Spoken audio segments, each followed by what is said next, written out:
তো চলো বন্ধুরা, আমরা বাড়িতে বসেই বাড়ির আম দিয়ে ম্যাঙ্গো জুস বানিয়ে নেবো আজ। দেখো, আমরা সব আমগুলো ধুয়ে নিয়েছি। এই আমগুলোকে এবার দুটো করে একটু কেটে ছালগুলো ছাড়িয়ে নেব।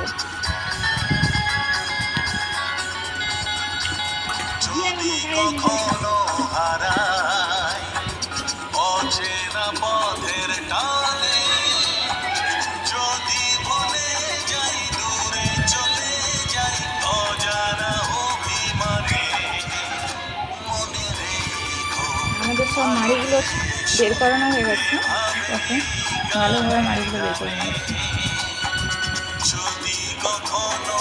এবার এর মধ্যে দেখবো কিছুটা চিনি, কিছুটা বিট লবণ, এরপর ভালো করে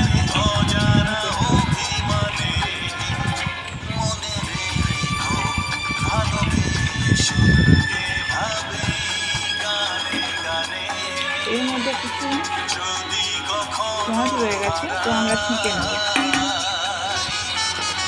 এবার আমরা ছেঁকে নেব।